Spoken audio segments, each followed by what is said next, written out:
Good morning, everyone, and thank you for joining us for our second webinar update in our Business as Unexpected series. It's great to see another over 300 people register again for this session, and I'm really excited that this conversation is gathering a little bit of momentum. We're talking to lots of different people and really talking about what the future of our industry is going to look like.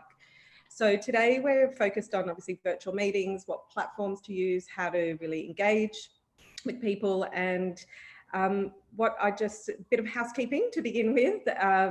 There will be a menu on the right-hand side of your screen. So please log any questions that you have along the way. We've left some time at the end of this update to answer any of or as many of the live questions that we have coming through. And obviously anything we can't get to, we will endeavour to get back to people individually. And please reach out to any of us, whether that's via email, LinkedIn, social. We would love to continue the conversation with all of you. So before I go ahead and introduce the team, we're actually streaming to you live from Sydney, Melbourne and Adelaide today. I wanted to really address, and what we've done is really broken down this conversation into three key areas, which are the three burning questions that seem to be coming through, not just for today's update, but just over the last few weeks, what we've been asked by our customers and, industry partners, and also some of our competitors.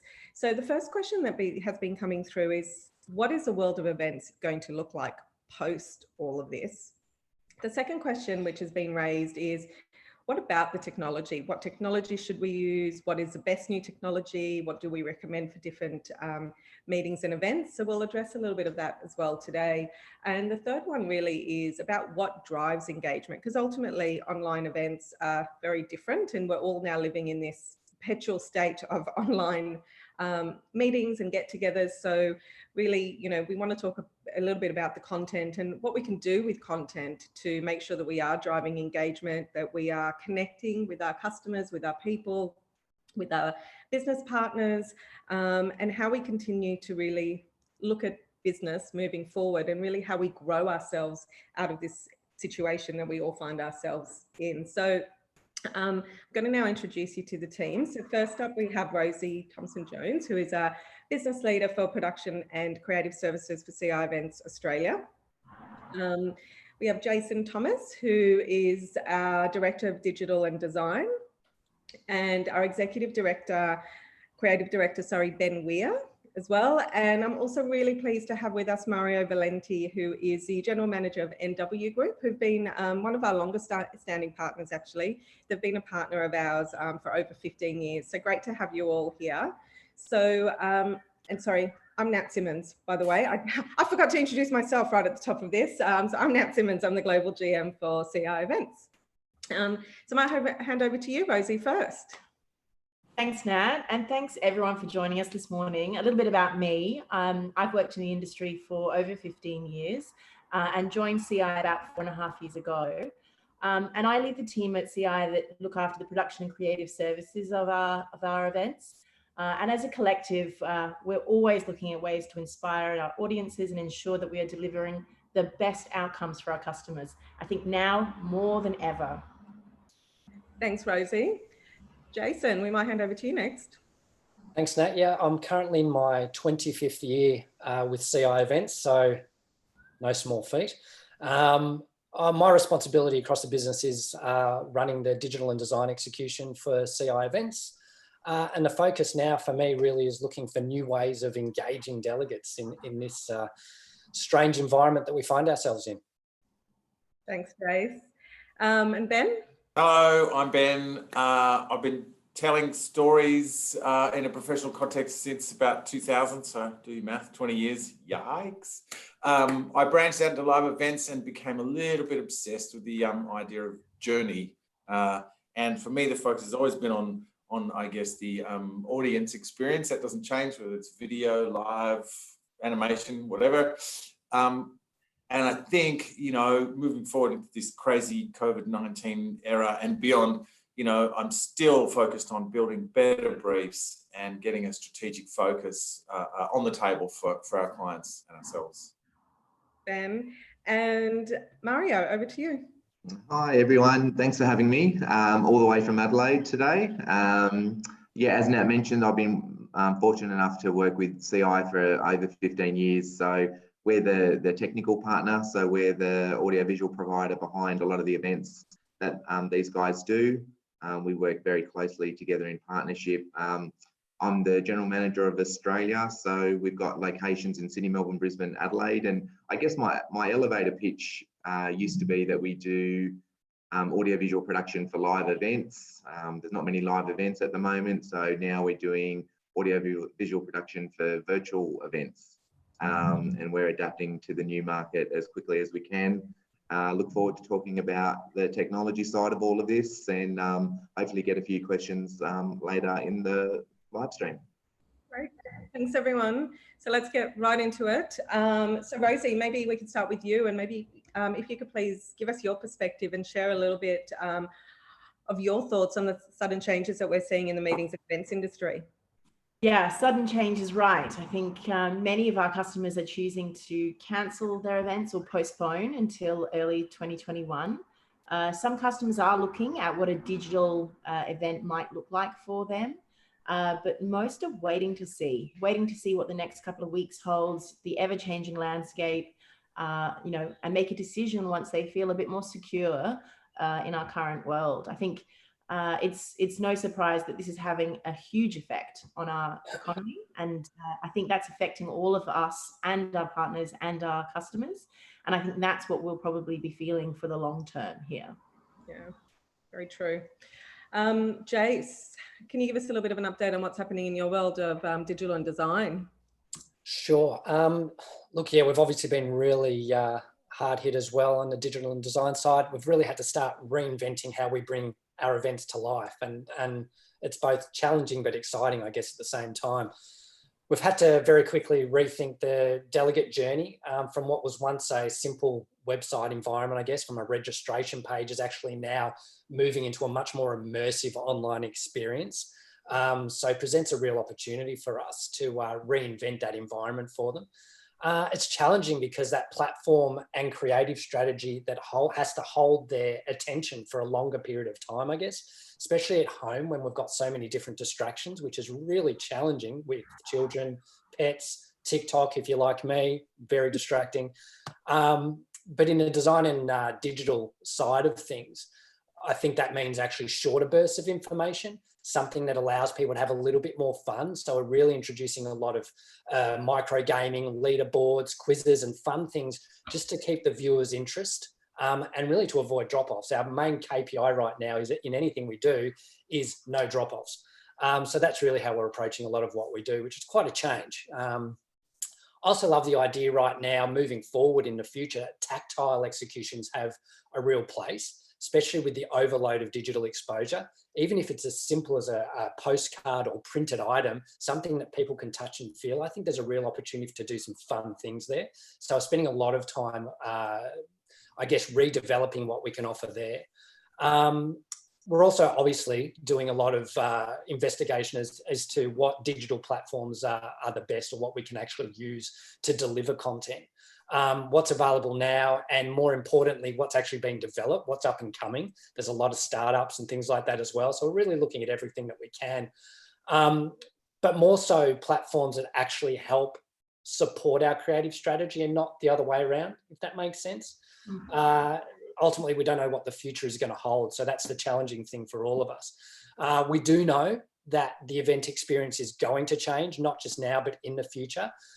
And I'd like to think that everything the design and digital team are now doing in this environment is actually going to improve and change what face-to-face events look like in the future as well. So that's kind of a silver lining, I guess.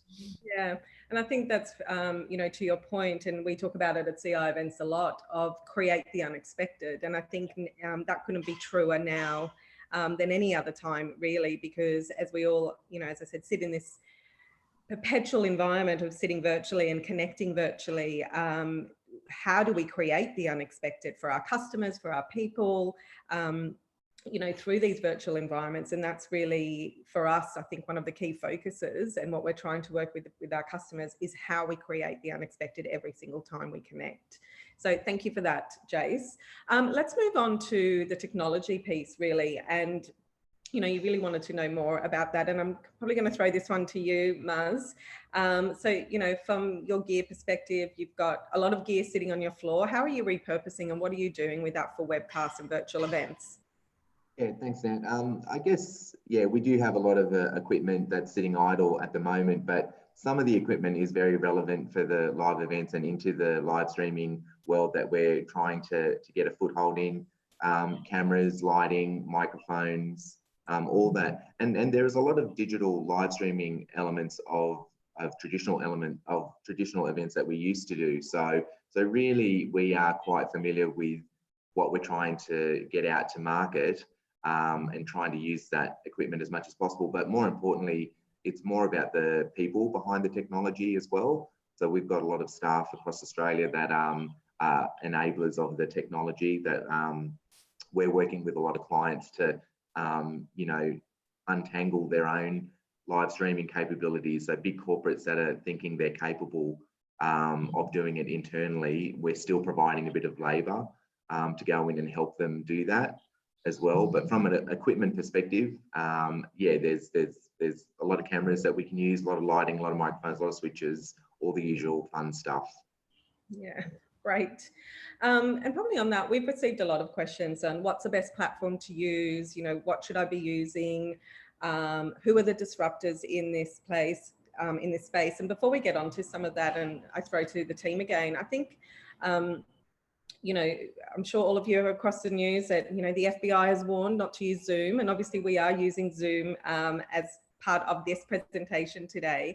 But I think it's really about making sure that you're using the platforms that are right for you and that do pass your own company security tests, because for different meetings and for different information sharing, it's different having potentially a team meeting versus an AGM, and security purposes for that. It's really important to think about, again, what the content is and what you're trying to convey, and then also using the right platform for yourself at that point. So Jace, talking about platforms, what are some of the platforms that you're seeing coming to the forefront, and what are some of the things that we're testing at CI events that we could share with the group today?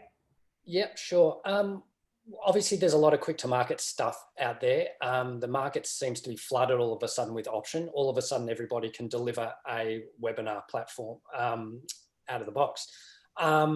We are sport for choice, but there's obviously some better than others, and we're doing a lot of work as far as just really benchmarking all of them against each other. There's nothing out there I would call disruptive. This ain't rocket science at the end of the day. I'd actually question whether it actually really needs to be disruptive at the end of the day. Our position, I think you'll all agree, is that we really do try and let the content lead the technology. So content in this case actually should be the disruptor. How can we deliver everything a little bit differently and engaging? So simple rule of thumb that we're going by, without going overboard on technical detail, is that we would start with what you actually want to say first, and then worry about how you're going to say it, and then worry about what platform you're actually going to deliver that on. So the answer to the first two questions should give you the answer to the last. And obviously there's companies like ours out there who can help you with that process. Does that answer the question? Thanks, Jace. I think it does. But we might go back to you. What are the important functions behind technology when we are thinking about virtual meetings? There's a couple of different points there. There's all the equipment in the lead up to the platform. So HD cameras, microphones, encoders, all the way up to the platform. But what we're finding, and one of the messages we're getting out to our clients, is around the security side of it. Because in this virtual world, we've got to be really careful that a lot of people know a little bit about this, via, Facebook Live, Google Hangouts, Zoom, everyday meeting software that we've all been using for quite a while. So clients think they can go to that next level, but now we're all working from home. We've got a whole new security issue. So there's 5 tips that we send out to our clients. The first one is using a VPN, so a virtual private network. If you're at home, if you have the luxury and can afford to do that, it's very worthwhile. So no one can hack into your Wi-Fi. watch out for the increased volume of phishing emails asking for sensitive data. My wife's been caught out, bought an Oroton handbag. Long story there, disaster. Regularly change your passwords using two-factor authentication. That's really important. I think a lot of us do that anyway, but if your IT departments aren't on top of that, they should be. And have your security software up to date. That's probably the fourth tip. We've all got security software, but is it up to date? And the last one is really obvious. Use strong passwords to keep people out. You'd be surprised how many people don't do that. So good tips, Maz.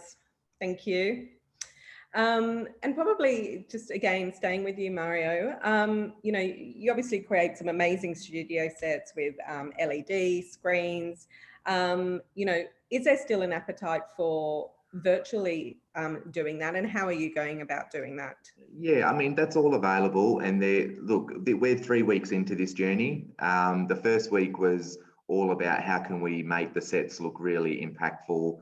Just before we jumped online here, I saw some social media around another company offering a 14-meter wide LED wall, 4 meters high as your backdrop. Awesome, looks really good, but that's really expensive as well. So very conscious that the clients are coming back to us now that they've had time to think and want to hold on to their cash. No one wants to part with their cash at the moment. So they want to do things quickly, effectively, and you know, not send out a whole bunch of money. So as much as it's available, we're finding that quality and stability are more the keys behind the success of these events. So we'd love to do a big, impressive backdrop and a big set, but you'll find that you'll get more bang for buck, and you'll be able to deliver your message just as effectively. Yeah, very true. And I think, you know, the important thing there obviously really is about the technology being stable, right? And to be able to deliver what it is and the all crucial content, essentially. Yeah. So, you know, let's talk a little bit about audience engagement, because I think that's probably one of the toughest things where how do you keep people engaged? How do you keep people on this journey with you? So Ben, I might, you know, throw over to you, because one of the big questions that we keep getting asked is how do I make my virtual event just as engaging? Yeah. There are so many questions skewed towards that. And look, you know, I'd like the virtual events to be as engaging as a real event, but it's kind of like asking, you know, if watching the movie of Les Mis is as good as, you know, going to the stage play. They're very, very different. Both channels use different things to engage the audience, and the audience goes to those two different things with a different expectation and a different loading. There's something thrilling about a live event and sort of turning to the person next to you going, did that just happen? And there's no rewind button. But a virtual event, you can check, you know. So that, and it's only something I've been thinking about very, very recently, that sense of immediacy that happens at a live event doesn't necessarily happen in a virtual environment. Webcasts are different, and I think it's just, it's probably the wrong thing to ask. Can my virtual event be as good as a real one? We can certainly add engagement tools. You know, you can have quizzes and as Jason was saying before, little games. And we've got a live chat facilitating that two-way conversation. So, you know, the anonymity of sitting at home, the ability to send a little message, that's awesome. And Maz was saying too that, yeah, you could pull out the toys and have, you know, Minority Report screens in front of you and lasers and big screens, you know, to sort of make it thrilling, because it is a broadcast environment, and you can make it, you know, as Hollywood or as news as you like. But, you know, again, you know, is that the right thing to do when 4/5 of your workforce is at home, tools down, not working, you know? Yeah, so right now it's probably some of those things, while doable, probably shouldn't do them. Yeah. And Rosie, do you want to talk about how we can increase engagement? Yeah, I think the key here is to remember to mix it up, to keep things interesting. You know, your audience likes to consume content in lots of different ways, but keep it short, sharp, and bold. I think it's really important again to remember that the variety is key. So, you know, we've already talked about certain platforms, but think about video content, graphics, presentations, discussions, forums, interviews. It shouldn't be just one person speaking down the camera. It's not going to keep your audience's attention. I think you also need to remember that audiences like to choose what content they consume, and more so than ever, that's going to be really important to let audiences pick their own discovery journey. And I think that definitely you need to keep asking yourself, does this digital experience still deliver the desired outcomes that you set your event to do at the start? That's really key to making sure that that engagement is present. Right. Yeah, it boils down to content. Content's king and strategy's queen, or the other way around, whatever you want to say. The quality of the content comes first. Is it compelling to the audience? Because a virtual event experience is far less forgiving. So, you know, the audience is far less captive. So they're like, off they go. Coffee, take the dog for a walk. I did that on Wednesday. I was in a virtual conference session. Went, oh no, and I just left. So the quality of your content and the strategy too behind that content is going to ensure that the content lands, you know, and sticks, resonates with your audience in the best way possible. And another quick kind of point there is that your speakers and presenters in a virtual environment need camera training, without a doubt. When there's a discussion like this one, you know, it's about what we want to share and what we think, and you know, there's an authenticity with that, a utility. It's so important. But if you've got someone presenting, then they need to know how to do it. And you know, in a live environment, we've always been quite, you know, just sort of gentle about that. Oh, the CEO had some training. Oh, yes, it's fine. So we leave it there. But if you're going to go into a virtual environment, I would say it's mandatory that you know, they have a quick session, and we can do that. And I think we're going to throw to questions in a minute, but one of the other things that has come up quite a lot is how long does it take to create this content? And I think from our perspective, you know, if you want a general business update, content can be created in a day. I think it's really, again, about what you're trying to achieve. Put your audience first and really think about, what is this message all about? Is it a simple update, or is it really about, you know, a 2-3 month strategy that you want to roll out? Because even in an environment like this, you know, we're streaming live to YouTube, we have live questions coming through, and we're now creating a environment where all of this content will be shared via our YouTube CI events channel. And we have now created a whole community within that, and a lot of content that we can now start to share. You know, and I think if you are looking at a long-term strategy of wanting to roll out new products, wanting to engage with customers and your people in a different way, even a mixture within the one day of presentations of video, music, interactions like this, you know, splitting out into groups. There's lots of different ways. It's just really first understanding, why are you doing this and what is the outcome that we're looking to achieve. So I'm going to just go to a few of the live questions because we've got quite a few streaming in. So thank you. You know, and the first one is, have you done any research on other cocooning periods and how they've impacted events and delegate guest behaviours when socialising was allowed again? And probably I might take that question. One of the things that we have looked at quite significantly, obviously, is the GFC, which did have some impact, obviously, on meetings and events, and we saw quite a huge downturn, but also SARS and some of the changes that happened around that. And I think probably what's interesting about both of those incidents versus this one is that we have never seen you know, the globe brought to its knees, essentially, to this level. And so we really believe that we will see a domestic upturn. We're hoping that, you know, come July, August, we'll start to see some, you know, borders potentially relaxing a little bit. But ultimately, we don't believe that the international markets will open up at the same rate that we will see domestic markets open up. So for us, really, the focus is, what's going to happen in our own backyard first versus what's then going to happen in the long term, because different countries will be in different parts of the curve, throughout the next 6 to 12 months. And so not all borders, we believe, will be able to be open all at the one time as well. So I might go over to you, Ben, with this one. What's the secret to creating a virtual event that engages and inspires? Oh, there's two secrets. One is context, right? So what is the reason to meet virtually, right? And just repeat the question for me, because I want to make sure I get this right. What is the secret to holding a virtual event? That engages and inspires.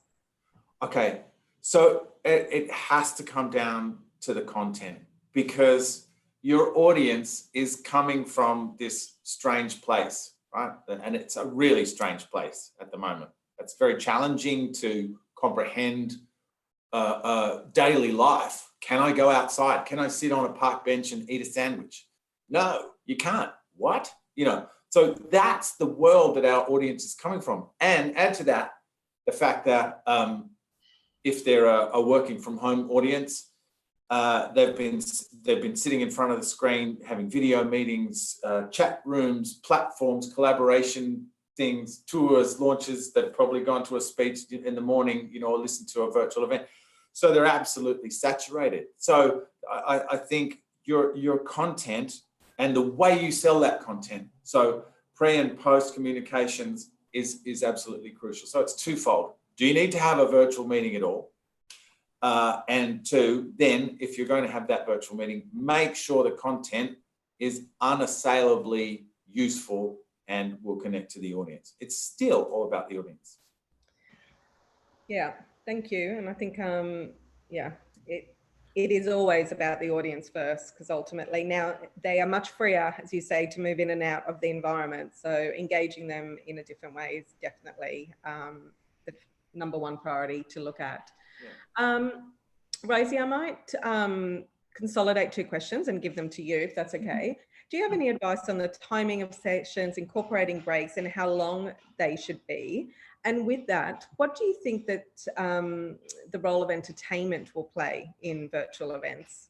Yeah, I think two really good questions. So in terms of timings and things like that, I think ideally content should be broken up into, say, 15-minute slots. So you might have traditionally a presentation that lasted 45 minutes, and that's fine. You still have 45 minutes of information to exchange. But what I would suggest is break it into 15-minute increments and split it up and have some interstitials in between those sections. And that could be where entertainment forms a part. You could have a DJ performance. There's loads of that kind of thing happening online at the moment, professional and non-professional, DJs doing quick live sets from their lounge room, put that kind of content in the middle of those breaks to really invigorate and engage. It could be where you see your sponsor information. It could be an energizer or a quiz or an activity that you're asking your audience to participate in. I think the key here, as I say, is to keep it to short, sharp, bold content. And that should keep everyone engaged, inspired, and really focused on what's being shared. Can I jump in here? I reckon that we're all of us think, and the questions are coming from that place, thinking that a virtual event is more like an event, but I feel like a virtual event is more closely related to a screen broadcast like television. And so borrowing some of the rules, as you've mentioned, Rosie, about keeping it short and sharp and keeping it moving, breaking up the visual field and the audio field is more aligned to or will set you up for success. Yeah.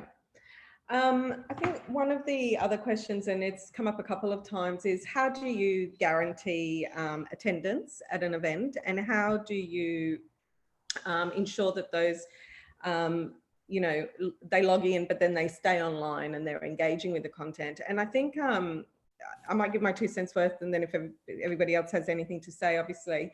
But I feel that there are people are going to want to be connected more than ever. This idea of being excluded rather than included, I think more than ever we need, and we will need to continue to be included as we're more, you know, that campaign of, you know, together alone, essentially. We are all alone in our homes at the moment with, yes, family. But ultimately, I think that, again, it goes to the content piece, but also really, you know, thinking about learn and earn style of environments. Like, how do you keep people engaged, you know, through a kind of a loyalty engagement piece where people have to stay online to complete a learning module. Is there a learning module at the end that they need to complete? And that's really about keeping the business moving forward, keeping them engaged, and really making sure that, you know, ultimately we're all running businesses, and we need to keep our people engaged, and we need to, as I said at the beginning, find a way to grow our businesses out of this. So, you know, I think posing something like a learn and earn environment is actually a good thing, because that's, to Jason's point at the beginning as well, brings in that gamification piece. People want to engage in that and will want to engage in that probably now more than ever. I don't know if, does anybody else have anything to add? Yeah, I'd just add that the during obviously, but certainly post-event communications becomes so much more important to make sure that we're actually getting the right amount of audience that we can get in there, and also retaining them as well. But also opens up a whole range of opportunities post-event to continue going with that content. What else can we do with it that's different and exciting, and keeps that message going, which I don't think previously we've really focused on that much. So I feel that's quite a massive opportunity as far as keeping that content going for months after an event, not just days. Right. So that's all the questions that we have time for, unfortunately. I will try and get back to people directly, if that's okay with everybody, on some of the other questions that have come through. But thank you to all of you who have joined us today again. Thank you, Ben, Rosie, Mario, Jason. And I really just wanted to sum up by saying, you know, the world of events of yesterday is not going to be the world of events of tomorrow. We know that. It definitely is going to change. But I also, and I said this last time, I think it's our greatest opportunity as an industry and the adjacent industries and our customer industries that we work with to create something very different, yes, but also very great. You know, and I think that for us at CI Events, we're talking really about how do we reimagine the future? And for us, it is all about reimagining, what the future is going to look like for the world of meetings and events. And, you know, we really hope that as many of you come on that conversation with us, because it's up to all of us, you know, whether you're in the events industry, a supplier to the events industry, a business partner, our customers, we all have a role to play in this reimagination of the world and what it will look like for meetings and events in the future. And, you know, it is a time to be brave. It's a time to be bold, and it's a time to just, you know, build and create the unexpected in every which way we can, because I do feel that the new normal will be a very different normal to what we saw previously. And that is not necessarily going to be a terrible outcome if, you know, we all take a leap of faith together in creating something brilliant. So I hope you all have a lovely weekend. Thank you again for joining us. We will do another webinar in 2 weeks, so please look out for it. I hope you all join us again. And as I said, please, I'd love to continue this conversation with all of you. So reach out to me, reach out to any of my team anytime, and we'll see you all next time. Thank you. Thanks. Bye.